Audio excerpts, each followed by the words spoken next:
बिस्मिल्लाहिर्रहमानिर्रहीम। अस्सलाम वालेकुम। मेरा नाम डॉक्टर अहमद एजाज है और मैं सिमिलियोमी क्लिनिक से हैदराबाद से आपसे मुखातब हूँ। आज हम जो है वो बात करेंगे कि जो 5 स्टेजेस ऑफ पर्सनैलिटी डेवलपमेंट है वो क्या है।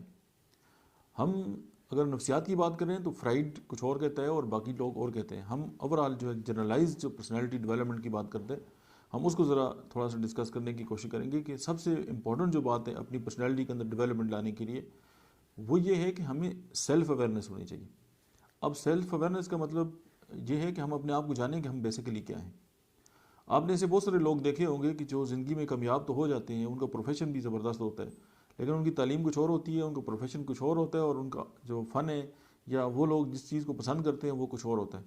उसकी बेसिक रीज़न ये होती है कि वो इंसान अपने आप को पहचानते नहीं है, वो अपनी सेल्फ अवेयरनेस उनके अंदर नहीं होती। अब हम कैसे पहचानें कि हम किस काम के लिए जो है वो बने हुए हैं या कौन सा काम जो है हमें आगे जाके जो है वो बेनिफिट दे सकता है। सबसे पहले तो हमें अपनी जो सिग्नेचर स्ट्रेंथ है हमें उसको जानना होगा कि मेरे अंदर वो कौन सी बात है कि जो मैं अगर कोई काम है वो अगर मैं करता हूँ तो मैं घंटों भी कर जाऊँ तो मैं थकता नहीं हूँ, या मैं उसके अंदर जब आता हूँ तो मेरे ऊपर जो टाइम एंड स्पेस है उसकी जो कयूद है वो ख़त्म हो जाती है और मुझे पता ही नहीं चलता और कई कई घंटे गुजर जाते हैं और मैं उस काम के अंदर जो है वो इन्वॉल्व हो रहता हूँ। और सेल्फ अवेयरनेस का एक और मतलब ये भी हम ले सकते हैं कि फॉर एग्जांपल अगर कोई एक इंसान है वो डॉक्टर नहीं बन सके तो वो चाहते हैं कि उनकी औलाद जो है वो डॉक्टर बन जाए। अब वो अपनी जो ज़िंदगी है उन्होंने खुद तो सही गुजारी नहीं है और वो अपनी औलाद जो है उसकी ज़िंदगी भी जो है वो अजीरन जो है वो कर रहे हैं। उसकी एक रीज़न ये है कि इस दुनिया में हर इंसान जो है उसका अलग से माइंड है और उसके अंदर जो है वो मखसूस जो क्वालिटीज़ हैं वो हैं। अब उनको पहचानने के लिए ज़ाहिर है साइकोलॉजिस्ट जो है वो मुख्तलिफ जो है वो तरीके बताते हैं, लेकिन हमें खुद भी अवेयर होना पड़ेगा। अब अगर सारे लोग ही जो हैं वो मतलब पब्लिक सर्विस कमीशन या CSS के लेवल पे आ जाएंगे, लेकिन ज़ाहिर है ये तो 1% के करीब लोग ऐसे होते हैं जो इसमें कामयाबी हासिल करते हैं और फिर आगे निकल जाते हैं। और अगर मैं ये समझता हूँ कि हमारा जो जहन है वो इतना तेज़ नहीं है या हम जो हैं वो बहुत ज़्यादा जो है वो चीज़ों को फोकस नहीं कर सकते और हम बहुत ज़्यादा चीज़ों को याद भी नहीं रख सकते और हमारे अंदर ये स्टेमिना भी नहीं है कि हम 10-10 घंटे 12-12 घंटे जो है वो बैठ के पढ़ें और फिर वो कम्पीट करें। तो हमें पहले ही समझ आना चाहिए कि मैं इस खेल के लिए नहीं बना। अब होता क्या है कि हम जो है वो दूसरों की देखा देखी और फिर हमारे पेरेंट्स भी यहाँ पे एक बहुत बड़ी जो है वो गलती उनसे होती है कि वो हमारी जो कंपेरेटिव स्टडी है वो दूसरों के साथ शुरू कर देते हैं। वो ये कहते हैं कि मेरे देखें बहन के बच्चे ऐसे हैं तो तुम ऐसा नहीं कर सकते, अब वो तो अफसर बन गए, तुम तो अफसर भी नहीं बन सकते, तुम तो नखटू ही रहोगे। अब ये जब बातें आती हैं और जब हम अपनी औलाद का जो कंपेरेटिव कंपैरिजन है वो दूसरों के साथ जो है वो करते हैं या कंपेरेटिव स्टडी करते हैं, तो फिर ये है कि हम अपनी औलाद के अंदर जो है वो उनकी जो शख्सियत है उसको ख़राब जो है वो करते हैं और हम खुद भी अवेयर नहीं होते कि हम बेसिकली क्या हैं। अगर एक आदमी है उसको बहुत ज़्यादा बोलने का शौक़ है और वो आप उसको किसी ऐसी मतलब है कि जगह पे रख दें जहाँ पे बोलना जो है वो उसके प्रोफेशन के साथ सूट ही नहीं करता, तो क्या आपका क्या हाल है, वो फटेगा नहीं अंदर से तो क्या होगा। अब इसी तरह एक बंदा है वो जो है वो इंट्रोवर्ट है, वो बोलता ही नहीं है, वो अपनी दुनिया में मगन रहता है और आप उसको मार्केटिंग की फील्ड में लेके आ जाए तो आपका क्या हाल है, वो कामयाब होगा? नहीं होगा। आपने बार ये देखा होगा कि उसी इदारे में बहुत सारे लोग होते हैं, एक ही कंपनी में ऑर्गेनाइजेशन में काम कर रहे होते हैं। कुछ लोग जो है वो बहुत ज़्यादा कामयाब होते हैं और कुछ लोग जो है वो बिल्कुल कामयाब नहीं होते और कुछ जो है वो एवरेज कामयाब होते हैं। उसकी बेसिक रीज़न ये है कि कुछ लोग जो हैं उनकी सेल्फ अवेयरनेस जो है वो होती है। अब देखिए सेल्फ अवेयरनेस का मतलब ये नहीं है कि आप अपने बारे में जो है वो बुरा सोचें या अपने आप को नेगेटिव जो है वो एवेल्यूएट करना शुरू कर दें। आप ये देखें कि आप किस लेवल पे हैं और आप अपने हिसाब से ही जो है वो आगे अगर बढ़ेंगे, ये जो काम जो है वो आप बेहतर तरीके से कर सकते हैं। अब वो एक खातून थी, वो उन्होंने मुझसे पूछा कि डॉक्टर साहब मुझे तो जो है आर्टिस्ट बनने का शौक़ था, लेकिन मेरे जो वालिदैन हैं उन्होंने मुझे बहुत ज़्यादा पढ़ा लिखा के ना तो मैं अब स्कूल टीचर हूँ। तो मैंने कहा कि आप तो बच्चों को जो है उनका मुस्तकबिल जो है वो पेंट कर रही हैं और आप तो बहुत बड़ी आर्टिस्ट हैं। तो उन्होंने कहा अच्छा मुझे तो समझ नहीं आई, मैं तो समझती थी कि आर्टिस्ट वही होता है जो फूलों में रंग भरता है या कोई डिज़ाइन वगैरह जो करता है। अब उसकी बेसिक रीज़न ये है कि वो एक लिमिटेड सोच जो थी उसी तक थी और उन्होंने जो है वो बाहर निकल के जो है वो कभी सोचने की कोशिश ही नहीं की कि आर्टिस्ट होने के लिए ज़रूरी नहीं कि आपके पास कागज़ और कलम हो। आप तो किसी के लिए अगर ज़िंदगी में चंद आप अच्छे अल्फाज बोल देते हैं और उसकी ज़िंदगी में जो है वो आपकी अल्फाज की वजह से बेहतरी आ जाती है, तो वो भी जो है वो किसी आर्टिस्ट से जो है वो कम नहीं है। अब इसी तरह हमारे पास जब स्टूडेंट आते हैं और वो ये उनके सामने जो चॉइसेस हैं वो बहुत कम होती हैं, उसकी वजह कि अगर आप उनसे कहें जी ये आर्ट्स है तो आर्ट्स की उनके पास चंद चॉइसेस हैं। अगर आप कॉमर्स की बात करें तो उनके पास चंद चॉइसेस होती हैं कि जी मैं MBA कर लूँगा, मैं BA कर लूँगा, मैं कॉमर्स पढ़ लूँगा, मैं ये कर लूँगा। अगर साइंस की बात करें तो डॉक्टर इंजीनियरिंग और तीसरा शोबा उनको नज़र नहीं आता। इसी तरह क्यों कि यही हमारे पेरेंट्स ने सुना और यही हम भी जानते हैं। अब उनका जो नॉलेज है वो भी ठीक है, हमारा जो है वो भी ठीक है। उसके अलावा जो है वो हमने कभी गौर ही नहीं किया कि इसके अलावा भी ज़िंदगी में बहुत सारे ऐसे काम हैं कि अगर हम उनको करना चाहें तो हम बहुत ज़्यादा आगे निकल सकते हैं। उसमें आप ये भी देख सकते हैं कि आप तो ये पहले तो ये देखें कि आप आइडेंटिफाई करें कि इस सोसाइटी के अंदर जो है वो मसला कोई, जब वो मसला आपके सामने आ जाएगा तो आप उसका जो हल है उसको पेश करें और फिर आप उसके ऊपर एक बिज़नेस मॉडल बनाएं। तो मैं ये समझता हूँ कि आप एक सक्सेसफुल जो है वो एंटरप्रेन्योर भी हो सकते हैं और आप आगे भी निकल सकते हैं।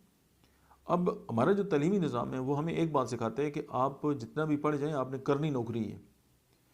और फिर जब मतलब है कि शादी की बात आती है या रिश्तों की बात आती है तो फिर वही बात होती है कि जी इसके पास पक्की नौकरी है या नहीं है। उसकी बेसिक रीज़न ये, क्योंकि हमारा जो सोच है वो गुलामों वाली सोच है। हम जो बंदा अपना बिज़नेस जो है वो अगर कर रहा है और हम उसको जो है वो इतनी वक़्त देने के लिए तैयार नहीं है, चाहे उसकी अपनी शॉप है, चाहे उसका अपना खोखा है या अपनी रेहड़ी है, लेकिन वो एक इंडिपेंडेंट और एक आज़ाद बिजनेसमैन है जिसकी अपनी एक वर्थ है इस सोसाइटी के अंदर भी और माशरे के अंदर भी। लेकिन हम उसके मुकाबले में एक नौकर जो है वो किसी का जो नौकर है, चाहे वो ग्रेड 22 में भी है लेकिन है तो मुलाजम ही है वो किसी का, लेकिन हम उसको वक़्त देने के लिए इसलिए भी तैयार होते हैं कि जी उसकी नौकरी। अब पक्की नौकरी की जब बात आती है तो हमारे जहन में एक ही कंसेप्ट आता है कि चाहे काम करें ना करें पैसे तो मिलेंगे। यहीं से हम जो है वो अपने कंफर्ट जोन में चले जाते हैं और हम आगे बढ़ने की कोशिश ही नहीं करते। अब जो कंफर्ट जोन है वो हम जो रेगुलर लेवल पे हम काम कर रहे होते हैं, रूटीन के जो काम है उसी लेवल पे जब हो रहा है, उठे ऑफिस के मतलब 9 to 5 जो है उन्होंने काम किया, बस आए, बस बस ख़त्म ज़िंदगी। लेकिन वो लोग जिन्होंने इस बाउंड्री से हट के जो है काम किए हैं और मतलब है कि 18-18 घंटे काम किए और बहुत ज़्यादा जो है वो मेहनत की है और एक मखसूस डायरेक्शन में मेहनत की है, तो उन लोगों ने जो है वो ना सिर्फ ये कि हज़ारों जॉब्स जो हैं वो क्रिएट हुई हैं, बल्कि उन्होंने लोगों को जॉब्स भी दिए हैं और अपने जो ख्वाब है उनको भी पूरा किए। अब ये इस वक्त इम्पॉर्टेंट है जब हम सेल्फ अवेयर हों। अब देखें, आप किसी मुकाबले के इम्तिहान में जाते हैं तो आप तो 1% आपके चांस है कामयाबी के, लेकिन अगर आप आर्टिस्ट बनना चाहते हैं तो कितने आर्टिस्ट हैं? अगर आप सिंगिंग करना चाहते हैं तो कितने सिंगर हैं? क्योंकि हर सिंगर की आवाज़ अलग है, उसकी अपनी एक वैल्यू है। या अगर आप इस दुनिया में कुछ नया जो है काम काम लेके आना चाहते हैं या उसको करना चाहते हैं, शुरू में ज़ाहिर लोग आपकी मुखालफत भी करेंगे, आपको बहुत मतलब है कि बुरा भला भी कहेंगे क्योंकि उनका नॉलेज ही नहीं है उसके वाले से। लेकिन जब आप कामयाब हो जाएंगे तो वही लोग आपके लिए जो है ऑटोग्राफ लेने के लिए जो है लाइन में खड़े हो जाएंगे। लेकिन अब आप किसी की मोटिवेशन जो है स्पीच सुन के जो है, अगर आपकी जो वर्थ नहीं है आप वो काम शुरू कर रहे हैं और आप कहें कि ये हो सकता है, तो ये गलतफहमी है। उसकी बेसिक रीज़न ये कि अगर मैं आज कहूँ कि मैं बहुत पाकिस्तान का बहुत बड़ा पॉलिटिशियन बन जाऊँ तो मैं नहीं बन सकता, क्योंकि मेरा वो ना तो शौक है ना ही मैं उस तरफ जो है वो जाना चाहता हूँ। उसकी बेसिक रीज़न है कि चूँकि मेरा शौक ही नहीं है तो मैं इस पर काम कैसे कर सकता हूँ। लेकिन मैं अपनी फील्ड में रह के जो है वो कुछ नया से नया जो काम है वो अगर उसको लेके आ जाऊँ या अपनी जो काम है उसके अंदर जो वैल्यू एडिशन है वो करूँ, लेकिन ये उस वक्त मुमकिन है जब मैं सेल्फ अवेयर हूँगा कि मैं क्या कर सकता हूँ। अब अगर मुझे लोगों के मसाइल सुनने का शौक़ है या मैं लोगों के मसाइल हल करने में दिलचस्पी रखता हूँ या मैं लोगों की जो बातें वो अपने तक ही रखता हूँ या मैं उनका अमीन हूँ या उनकी बातों का जो है वो कस्टोडियन हूँ और मुझे उनकी रिस्पेक्ट करके भी अच्छा लगता है, तो फिर मैं अपने जो प्रोफेशन है उसमें एक्सेल कर सकता हूँ। लेकिन अगर मैं एक ही बात जो है वो 50,000 लोगों को बताता हूँ तो फिर तो मैं ना तो सादो कमीन हूँ और ना ही मैं किसी की बात जो है वो सुनने का अहल हूँ। तो सबसे इम्पोर्टेंट बात यह है कि बजाय इतने पैसे खर्च करने के ट्यूशन अकेडमीज़ पे अपने वालिदैन की जमा पूंजी जो है वो लगाने के, सबसे इम्पोर्टेंट बात यह है कि हम अवेयर हो जाएं कि हम क्या हैं। अगर हम अवेयर हो जाएंगे कि हम क्या हैं तो फिर हमारे लिए ये बहुत इंपॉर्टेंट होगा कि हम अपनी जो पर्सनैलिटी है उसके अंदर जो है वही तब्दीलियाँ लाएंगे जो हमें एक मखसूस डायरेक्शन की तरफ, एक मखसूस गोल की तरफ लेके जाएंगे। और जब हम वो करेंगे तो डेफिनेटली ना सिर्फ ये है कि हमारी ज़िंदगी के अंदर बेहतरी आएगी, हमारे पेरेंट्स की ज़िंदगी के अंदर, हमारी सोसाइटी के अंदर, और हम एक ना सिर्फ ये कि करामंद जो है वो एक इंसान बनेंगे, बल्कि हम बहुत प्रोडक्टिव भी होंगे। अब ऐसे बहुत सारे लोग हैं जो किसी और काम में आज़ादी तौर पर आ गए, वो कामयाब हो गए, लेकिन उनकी जो तालीम थी वो कुछ और थी। लेकिन आपने ये भी देखा होगा कि कुछ लोग बहुत ज़्यादा कामयाब होते हैं और एक दिन पता चलता है उन्होंने खुदकुशी कर ली है, क्योंकि वो अपने काम के साथ खुश नहीं होते। और इस ज़िंदगी में जो सबसे इंपॉर्टेंट चीज़ है, आप किसी से पूछें आप पैसे क्यों जमा करते हैं, तो उसके अंदर कहीं ना कहीं जो है वो एहसास तहफ़्फ़ुज़ नहीं है उसको, और वो या वो खुश होना चाहते हैं। या आप किसी से कुछ ये पूछें कि आप ये बड़े बड़े घर जो बनाते हैं या आप सिक्योरिटी गार्ड या ये जितनी भी मामलात हैं दुनिया के, आप क्यों जमा करते हैं, तो उसके पीछे वही उसकी एक जो नफसियाती एक आप फ्रस्ट्रेशन कह लें, या कि वो उसको यही एहसास होता है कि उसको एहसास तहफ़्फ़ुज़ नहीं है। लेकिन इस दुनिया में जो सबसे इंपॉर्टेंट चीज़ है वो है खुश रहना। और अगर आप अपने काम के साथ खुश नहीं हैं तो फिर उस काम का होना या ना होना बराबर है। आप काम तो कर लेंगे, लेकिन बस ये ऐसे ही है कि जैसे आपके सामने एक डिश हो जो आपको पसंद ना हो और बस आप उसको खाने की कोशिश करें। तो उसमें सबसे जो एक मेन फैक्टर है वो यही है कि आपकी अंदर जो सेल्फ अवेयरनेस है वो होना बहुत इंपॉर्टेंट है। और स्पेशली एक कॉल है कि जिसने अपने आप को पहचान लिया उसने अपने रब को पहचान लिया। तो सबसे इंपॉर्टेंट बात यह है कि हम अपने आप को पहचानें कि हम क्या हैं। अब सेल्फ अवेयरनेस जो है इसके वाले से हम क्या कर सकते हैं अपने आप को पहचानने के लिए, ताकि हम इस सोसाइटी के लिए जो है वो बेहतर हो सके। तो सबसे इंपॉर्टेंट बात है कि अगर हम अपनी पर्सनैलिटी के अंदर जो है वो डेवलपमेंट लाना चाहते हैं तो सबसे जो फर्स्ट जो उसका स्टेप है वो है सेल्फ अवेयरनेस। अब इसी सिलसिले को हम कंटिन्यू करेंगे कि सेल्फ अवेयरनेस के बाद जो नेक्स्ट जो चीज़ है वो क्या है। तो फिर इंशाल्लाह हम जब सारे स्टेप्स पे बात हो जाएगी तो मुझे उम्मीद है कि आप तक ये मेरी पूरी बात पहुंच जाएगी। अब हम बात करते हैं दूसरे फैक्टर की कि हमारी जो पर्सनैलिटी है उसकी जो डेवलपमेंट है उसमें जो एक दूसरा जो बड़ा फैक्टर है वो है साइकोलॉजिकल एंड इमोशनल इंटेलिजेंस। अब इमोशनली इंटेलिजेंस की अगर हम तारीफ़ करते हैं तो इसमें ऑलरेडी मेरी एक वीडियो भी मौजूद है कि इमोशनल इंटेलिजेंस और IQ, EQ और SQ जो है उसके अंदर जो डिफरेंस है वो आप उसको देख सकते हैं। यहाँ पे हम ये बात करते हैं कि एक बंदा जो है वो अगर उसको कोई एक मखसूस इन्वायरमेंट के अंदर कोई काम दिया जाता है वो उसको किस तरह जो है वो परफॉर्म करता है। आपने बार देखा होगा कि बहुत सारे लोग जो हैं वो अपने काम के तो बड़े माहिर होते हैं, लेकिन ज़रा सा प्रेशर है वो बर्दाश्त नहीं कर सकते और वो ये समझते हैं कि यार ये तो बड़ा गलत हो गया। उसकी बेसिक रीज़न है कि अगर कोई आपको ये कहता है कि जी आपके पास आधा घंटा है और आपने आधे घंटे में ये काम करना है, और अगर बंदे को हाथ पाँव फूल गए हैं इसका मतलब वो इमोशनली इंटेलिजेंट नहीं है, वो प्रेशर बर्दाश्त ही नहीं कर सकता।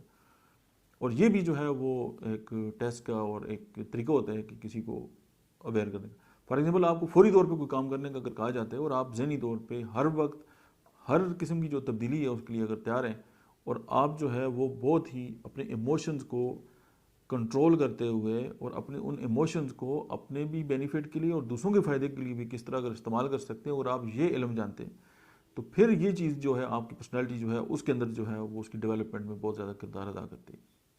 अब फॉर एग्जांपल आप जो है मतलब है कि आपके पास कोई सिचुएशन आई है और आप जो है उस जज्बात के अंदर बहक गए, या आपने जो है वो बजाय रिएक्शन के मतलब है कि रिस्पॉन्ड के आपने रिएक्शन दे दिए, और रिएक्शन जो है वो बेसिकली आप जानते हैं कि वो अनकैलकुलेटेड होता है कि एक छोटी सी चीज़ आई और आपने इतना शोर मचा दिया कि जो उस चीज़ की ज़रूरत नहीं थी। तो फिर ये हम ये कहते हैं कि आप इमोशनली इंटेलिजेंट नहीं है। अगर आप इमोशनली इंटेलिजेंट हैं तो फिर हम ये देखते हैं कि यार ये बंदा जो है इसकी पर्सनैलिटी जो है वो बड़ी ज़बरदस्त है, क्योंकि वो अपने जज्बात को, अपनी जो फीलिंग्स हैं, अपने एहसासात जो हैं उनको पॉजिटिवली जो है वो इस्तेमाल कर सकता है। ये तो एक दूसरा बड़ा फैक्टर है और इसका जो है वो बहुत बड़ा किरदार है हमारी जो पर्सनैलिटी की जो डेवलपमेंट है और जो हमारी आउटलुक है उसके अंदर भी के जो अब फॉर एग्जांपल किसी ने अगर आप अचानक कोई आपको सरप्राइज़ दे दिए और आपका जो रंग उड़ गया और आपको हाथ पाँव पड़ गए, तो फिर ये है कि आप अपने जो एहसासात हैं, जो जज्बात हैं, आपका उन पर कंट्रोल नहीं है। तो एक तो ये सीखना है। अगर हम ये सीख लेंगे तो डेफिनेटली हमारी जो पर्सनैलिटी है उसके अंदर जो बहुत ज़्यादा हम ये कह सकते हैं कि मतलब डेवलपमेंट आ गई। अब जो उसके बाद की जो चीज़ है उसको हम कहते हैं एटीट्यूड। एटीट्यूड जो है वो बहुत मैटर करता है। अब आपने देखा होगा कि ये बड़ी बड़ी जो ऑर्गेनाइजेशंस होती हैं इनकी जो टॉप की जो मैनेजमेंट है, अब ये इनका नॉलेज भी बहुत ज़्यादा होता है, इनकी सैलरीज भी बहुत ज़्यादा होती हैं, इनकी जो अचीवमेंट्स हैं वो भी ज़्यादा होती है। तो ये किस तरह जो है वो डिटरमाइन करते हैं कि हम किसी नए बंदे को रखेंगे तो हमारे लिए क्या जो है वो कर सकता है। तो इसमें एक ही बात है कि वो एक यही चीज़ देख रहे होते हैं कि इसका एटीट्यूड उस वक्त क्या था जब ये कंपनी जब डूब रही होगी या ये कंपनी जो है वो खसारे में जा रही होगी। अब एक कंपनी है, विन विन पोजीशन है, कंपनी की पोजीशन भी अच्छी है, स्टॉक भी अच्छी है, सेल्स भी हो रही हैं, सारा कुछ हो रहा है, तो उसके अंदर तो जो बंदा भी आएगा वो चल जाएगा। लेकिन एक इम्पॉर्टेंट सवाल ये है कि आपकी जो ज़िंदगी है उसमें कोई ऐसा सिचुएशन आई है या कोई ऐसा वक्त आया है कि आप जो है वो बिल्कुल डिसऑर्डर हो गए हैं या आपके पास कुछ नहीं रहा या आप आसमान से जो है वो ज़मीन पे जो है वो आके गिरे हैं, और फिर उस वक्त आपने क्या किया था। फिर ज़ाहिर है उसमें बहुत सारे फार्मूलेज हैं कि यार मैंने ये किया था, मैंने अपनी कंपनी को इस तरह खड़ा किया, मैंने ये किया वो किया। लेकिन इस दौरान भी जो एक इम्पॉर्टेंट बात है जो सोचने की और जो स्टडी करने की है और जो बड़े लोग स्टडी करते हैं वो ये है कि उस वक्त आपका जो एटीट्यूड था क्या वो पॉजिटिव था या नेगेटिव था। अगर आप अपनी नेगेटिवली काम करके कंपनी को जो है वो ऊपर लेके भी चले गए हैं तो इसमें कोई बड़ी बात नहीं है। लेकिन अगर आपका एटीट्यूड उस वक्त भी पॉजिटिव था और फॉर एग्जांपल एक कोई बुजुर्ग है, उनका वाक़या है कि उनको किसी ने इतला दी कि जी आपके जो जहाज़ थे जो तजारत का माल लेके आ रहे थे वो तो सारे डूब गए। तो उन्होंने कहा जी अल्हम्दुलिल्लाह। तो थोड़ी देर बाद इन्फॉर्मेशन मिली जी कि आपकी जो जहाज़, वो गलत इन्फॉर्मेशन थी, आपके जहाज़ तो ठीक है। तो उनका जी अल्हम्दुलिल्लाह। अब वो बुरी पोजीशन थी, उसमें भी एटीट्यूड पॉजिटिव। एक अच्छी पोजीशन थी जो उस वक्त जो पोजीशन आ गई, उस वक्त भी जो एटीट्यूड है वो पॉजिटिव अगर है, तो फिर हम ये कह सकते हैं कि ये बंदा जो है ना, इसकी पर्सनैलिटी जो है वो ज़बरदस्त है। अब ऐसा नहीं है कि बॉस ने थोड़ी सी बात कर दी और आपने आगे से सुना दिया उसको। बल्कि मैं नीचे गाड़ी में बैठ रहा था, मेरे एक दोस्त मुझे मिले तो मुझे कह रहे थे कि यार मेरे सीनियर थे, उनके साथ झगड़ा हो गया और मैंने उनको खूब जो है वो गालियाँ निकाली हैं। तो मैंने कहा अच्छा फिर क्या हुआ है? तो उनका मेरी तो बस काफ़ी मुझे सज़ा मिली है। तो मैंने कहा अच्छा आपने जो उनको बुरा वाला कहा है तो क्या आपको अच्छा लगा है? उसने कहा नहीं बुरा लगा है। तो मैंने कहा उनकी इज्जत हुई है? कहते हैं उनको भी बुरा लगा है। तो मैंने कहा अच्छा मुझे बताएं इस पूरी पोजीशन में फ़ायदा किसको हुआ है? किसी को नहीं हुआ। तो उसकी बेसिक रीज़न ये है कि चूँकि ये एटीट्यूड जो है एट द मोमेंट वो चूँकि नेगेटिव था, तो उसने दोनों को नुकसान पहुँचा दिया। अगर उस वक्त थोड़ा सा रुक कर इंसान अगर यही कर ले कि यार मैं जो एक्ट कर रहा हूँ इस वक्त मेरी नेगेटिवली जो है अप्रोच है मेरी और मैं सोच रहा हूँ, तो फिर ज़ाहिर है उसके जो रिजल्ट्स हैं वो भी सामने आ जाएंगे और हमारा जो एटीट्यूड है वो हमें मतलब है कि खुद ब खुद बता देगा कि यार मैं किस डायरेक्शन में जा रहा हूँ। अगर थोड़ा सा वहाँ पे कंट्रोल हो जाता तो दोनों की इज्जत भी बच जाती और जो उनको मसाइल का सामना भी करना पड़ रहा है वो भी ना होते। ये एटीट्यूड है। अब अगर हम एटीट्यूड पे काम करें, उसको किसी तरह भी पॉजिटिव कर लें और उसके लिए जो है वो बहुत सारे कुछ तरीके हैं वो इस्तेमाल करके वो हम अगर उसको उस लेवल पे लेके आ जाए तो डेफिनेटली हमारी पर्सनैलिटी जो है वो बहुत ज़्यादा डेवलप करेगी। अब अगर हम तीसरी बात करें तो वो है बिहेवियर मॉडिफिकेशन। अब बिहेवियर मॉडिफिकेशन क्या है कि हमारा बिहेवियर ज़ाहिर है हर इंसान जो है वो अलग से बिहेव करता है किसी भी एक इवेंट के अगेंस्ट या स्टिमुलेंट कोई भी है उसके अगेंस्ट। फॉर एग्जांपल किसी का आग लग जाती है तो कुछ लोग जो है वहाँ से भाग जाते हैं, कुछ लोग फायर ब्रिगेड को फ़ोन करते हैं, कुछ लोग जो है वो शोर मचाते हैं और कुछ खुद ही पानी लेके शुरू हो जाते हैं। अब आग तो एक ही है, अब 5 डिफरेंट लोगों का डिफरेंट जो है वो बिहेवियर है उस एक ख़ास इवेंट के अगेंस्ट। तो इसी तरह अगर कोई ज़िंदगी में कोई वाक़या हो गया और हमारा एक बिहेवियर है और हमारा अगर बिहेवियर अगर नेगेटिव है तो वो हमारी पर्सनैलिटी जो है वो बहुत ज़्यादा जो है वो डैमेज करता है। वो आपने अक्सर ये लोग देखा होगा कि बड़े बड़े हाई कमांड लोग होते हैं लेकिन वो इजी लोड कराने के लिए जाते हैं तो कहते हैं 10 रुपये का इजी लोड करा दें और वो रोज़ाना यही काम करते रहते हैं। तो अब क्या आप समझते हैं कि अगर साथ खड़ा कोई बंदा सुन रहा है कि यार एक बड़ा ज़बरदस्त आदमी है और वो रोज़ाना 10 रुपये की इजी लोड करके 2 कालों के लिए करता है और रोज़ाना वो यही प्रैक्टिस करता है और उसको ये भी समझ नहीं आ रही कि यार अगर मैं पूरे महीने में ही एक बार कर लूँ तो मेरा टाइम भी बचेगा और मैं मतलब मेरी बेइज्जती भी नहीं होगी। तो अगर वो इस तरह कर रहे हैं तो ये एक बिहेवियर है नेगेटिव। अब वो रोज़ ये काम करेगा, रोज़ ये काम करेगा।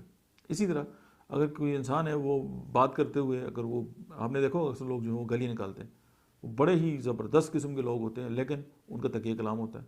अब ये एक नेगेटिव बिहेवियर है। इसी तरह कुछ छोटी छोटी हरकत ऐसी होती हैं। अब देखें हरकत क्या है? बिहेवियर से। अब बिहेवियर कैसे बनते हैं? हमारी सोच से बनते हैं। अब ज़ाहिर है सोच किससे बनती है? हमारे बिलीफ से बनती है। अब ये सारी चीज़ें जो हैं वो स्टेप वाइज जो आती रहती हैं। अब अगर पर्सनैलिटी के अंदर हमने तब्दीली लानी है तो हमारी वो जो तब्दीली है वो हमारी बिहेवियर के लेवल पे तो बाद में आएगी, पहले जो है हमारे माइंड के अंदर उसकी जो है मॉडिफिकेशन होगी। अब अगर हम बिहेवियर को मॉडिफिकेशन अगर हम चाहते हैं तो हम अपनी थाट्स को बदलेंगे। जब हमारी सोचें बदलेंगी तो फिर हमारे बिलीव बदलेंगे, हमारे जो एक्सपीरियंसेस हैं वो बदलेंगे। फिर जब हमारा बिहेवियर जब तब्दील होगा तो फिर हमारी पर्सनैलिटी जो है वो बहुत बेहतर हो जाएगी। अब उसके अलावा एक और बात है, वो है सेल्फ मोटिवेशन। यानी सेल्फ मोटिवेशन ये है कि आपने देखा होगा कि आप किसी मोटिवेशनल स्पीकर की कोई स्पीच सुनते हैं तो आपको लगता है यार कि क्या बात है, मैं तो आसमानों पे उड़ रहा हूँ और मैं तो ये भी कर दूंगा, मैं तो वो भी कर दूंगा। 2 घंटे बाद बंदा कहता है यार किस डिप्रेशन में आ गया हूँ। उसकी वजह कि जब वो नहीं कर सकता तो फिर वो दोबारा जो है वो अपने उस मोड पे चला जाता है। तो फिर हमें जो है वो सेल्फ मोटिवेशन की ज़रूरत होती है, ना कि बैरूनी मोटिफिकेशन की। अब बाहर से तो एक बात आ गई कि जिसने आगे हमें मोटिवेट कर दिया। मतलब सेल्फ मोटिवेशन से मुराद ये है कि अपने आप को खुद ही जो है वो अप्रिशिएट करना और अपना जो काज है ना उसके साथ लगे रहना। अब उसमें जो सबसे इंपॉर्टेंट बात है सेल्फ मोटिवेशन के हवाले से वो ये है कि आप अपने गोल में क्लियर हो। भले आपको पता होगा आपने जाना कहाँ है, तो जब आप उस रुख पे जाएंगे और आपके रास्ते में हर्डल्स भी आएंगी और आप उनको जो है जब उन पे काबू पा लेंगे, फुलफिल कर लेंगे उनको, और ज़ाहिर है आप इसके लिए आपके बिहेवियर के अंदर जो है मॉडिफिकेशन भी आपको चाहिए, आपके एटीट्यूड जो है वो भी आपको पॉजिटिव चाहिए, आपको साइकोलॉजिकल इमोशनल जो है आपको इंटेलिजेंस भी होना है, आपको सेल्फ अवेयर भी होना है कि यार मैं ये कर सकता हूँ, ये नहीं कर सकता। तो फिर आप ये देखेंगे कि आप खुद ब खुद जो है वो मोटिवेट होते रहेंगे। अब होता क्या है कि किसी का अच्छा लफ्ज़ हमें मोटिवेट करता है और किसी का बुरा लफ्ज़ हमें डीमोटिवेट करता है। ये भी एक रॉन्ग अप्रोच है। उसकी बेसिक रीज़न ये है कि हमारा जो रिमोट कंट्रोल है वो हमारे अपने हाथ के अंदर हो, और हम खुद जो है अगर किसी एक रुख पे जाना चाहते हैं तो हम बिल्कुल उसी रुख पे जाएं। ना कि ये कि एनवायरनमेंट के अंदर तब्दीली आ गई है तो हमारे बिहेवियर के अंदर जो है वो तब्दीली आ जाए, या मतलब है कि किसी ने हमें बड़े अच्छे तरीके से या वेलकम किया है तो हम अपने आप को बहुत बेहतर समझें। होता है ऐसे इंसान के साथ, लेकिन चीज़ों को वैसा ही समझें कि जैसी कि वो हैं। उनको खुद जो है जब हम मीनिंग देने स्टार्ट कर देते हैं, जब उनकी तशरीह करनी शुरू कर देते हैं, तो फिर गलत हो जाते हैं। और फिर यही है कि हम कभी ऊपर कभी नीचे, कभी ऊपर कभी नीचे। तो ज़ाहिर है ये जो मद्द जज़र है जब हमारे फीलिंग्स के अंदर जब आता है तो मोटिफिकेशन जो मतलब है कि मोटिवेशन है उसके अंदर भी फिर ये ऊपर नीचे हम होते रहते हैं। तो फिर ज़ाहिर है हम डिप्रेशन में भी जाते हैं, फिर हम मोटिवेट होते हैं, फिर डिप्रेशन में, फिर मोटिवेट। तो ये एक अप्रोच भी जो है अगर हम अपने अंदर पैदा कर लें और हम अपने आप को खुद अप्रिशिएट जो है वो करना शुरू कर दें, यानी हमने कोई काम, एक टारगेट रखा, छोटा सा टारगेट रखा, हमने उसको अचीव किया और फिर अपने आप को मोटिवेट कर दिया और अपने आप को जो है उसका प्राइज़ भी दिया। यानी आपने कोई अच्छा काम किया तो आप एंजॉय भी करें उसको। लेकिन अगर आपने कोई एक काम किया और उसको अचीव नहीं कर सके तो फिर आप थोड़े ऊपर अपने ऊपर जो है वो सेल्फ डिफेंस और सेल्फ कंट्रोल का जो एक तरीक़ाकार है उसको इस्तेमाल करते हुए तो फिर आप कहें कि नहीं यार मैं अपना टारगेट जो है वो अचीव करूँगा। और फिर लेकिन इसके लिए आपको सेल्फ मोटिवेशन, अब मोटिवेशन उस वक्त होगी कि जब आपका जो काज है वो इतना खूबसूरत होगा कि आपको वो काम करते हुए भी मज़ा आएगा। फॉर एग्जांपल, अगर आप एक इंसान है, उसका मकसद ये है कि यार मैंने 1 करोड़ रुपए कमाना है 1 साल के अंदर, तो जब वो 80 लाख कमाएगा तो अपने आप को नाकाम समझेगा, तो मोटिवेशन किधर गई। लेकिन अगर वो 1 करोड़ 10 लाख कमाते हो, कहते हैं यार मैं बड़ा कामयाब हूँ, अगले साल वो टारगेट डबल कर देगा। ये तो एक रुख है। लेकिन अगर वो ये कहे कि यार मैं अगर डॉक्टर हूँ और मेरे क्लिनिक में जितने मरीज़ आते हैं और उन मरीज़ों के अंदर जो है वो मेरे अल्फाज की वजह से या मेरी कोई जो है सेशन की वजह से अगर बेहतरी आ जाए और उनकी ज़िंदगियों में कोई प्लस आ जाए तो उससे मेरा अल्लाह भी राज़ी हो जाए और मेरी आखिरत भी बेहतर हो जाए, तो आपका क्या हाल है। उसके पास एक मरीज़ आएगा वो तब भी कामयाब है, उसके पास लाखों मरीज़ आएंगे वो तब भी कामयाब है, उसके पास 10 मरीज़ आएंगे वो तब भी कामयाब है, क्योंकि उसने अपनी जो ज़िंदगी का जो मकसद है उसको जो टेंजिबल जो चीज़ें हैं उनके साथ जोड़ा हुआ नहीं है, क्योंकि उसका मकसद बहुत बड़ा है। जब आपका मकसद बड़ा होगा तो आप सेल्फ मोटिवेट भी होंगे। और अगर आपके साथ ये आपके गोल भी हैं, आपके ड्रीम्स भी हैं और आप उसके लिए प्लानिंग भी कर रहे हैं और आप जो हैं वो सेल्फ अवेयर भी हैं और साइकोलॉजिकल एंड इमोशनल इंटेलिजेंट भी हैं, आपके एटीट्यूड जो है वो भी पॉजिटिव है, आपके बिहेवियर जो है वो भी मतलब है कि अगर पहले से बेहतर है और डे बाई डे आप उसको मॉडिफाई कर रहे हैं, बेहतर हो रहा है और सेल्फ मोटिवेटेड भी हैं, तो आपकी जो शख्सियत बनेगी वो इस दुनिया में जो है वो हर काम जो है वो कर सकती है और बड़े से बड़ा जो है वो मतलब है कि नामुमकिन से नामुमकिन काम जो है वो होता है। और एक और बात आप देखें कि कुछ लोग आपके साथ ऐसे होंगे कि जो आपसे ज़्यादा पैसे भी कमाते हैं, उनकी ज़िंदगी में आपसे ज़्यादा बड़ी कामयाबी भी है, और कुछ लोग ऐसे होंगे जो आपसे कम कामयाब हैं और आपकी उनकी इनकम भी आपसे कम है। तो आप गौर करें कि ना उनके पास कोई ज़्यादा टाइम है, 24 घंटे हैं, और जो आपसे जो नीचे हैं वो लोग भी 24 घंटे ही गुजारते हैं और उनके पास भी उतने टाइम है जितना आपके पास है। लेकिन जो उनमें फ़र्क है वो उनकी पर्सनैलिटी का है और उनकी सोच का फ़र्क है। और ये जो सोच का फ़र्क है यही इंसान को बड़ा भी बनाता है और यही इंसान को जो है वो छोटा भी बनाता है। और आप देखें कि कुछ मतलब है कि लोग ऐसे होते हैं कि वो अगर आप थोड़ी सा काम करें ना तो वो फिर 500 लोगों को बताते हैं कि यार मैंने ये काम कर दिया, क्योंकि उनका जो बर्तन है वो होता ही छोटा है, उसमें बड़ी चीज़ आ ही नहीं सकती। और कुछ लोग बड़े से बड़ा काम भी कर लेते हैं, लोग किसी को कानून का खबर नहीं होती। ये जब सारी चीज़ें हमारे अंदर आएंगी, हमारी पर्सनैलिटी के अंदर आएंगी, और हमारी पर्सनैलिटी जब इन 5 स्टेजेस के ऊपर जब पूरी उतरेगी, और ज़ाहिर है हम जब अपना अवेयर होंगे और हमें पता होगा हमारी अंदर कमज़ोरियाँ क्या हैं और हम अपनी कमज़ोरियों को दूर करेंगे। जब हम दूर करेंगे तो हमारा बिहेवियर मॉडिफाई होगा। जब बिहेवियर मॉडिफाई होगा तो हम जो है सेल्फ मोटिवेटेड भी होंगे और फिर अपने काज के साथ जुड़े भी रहेंगे और खड़े रहेंगे।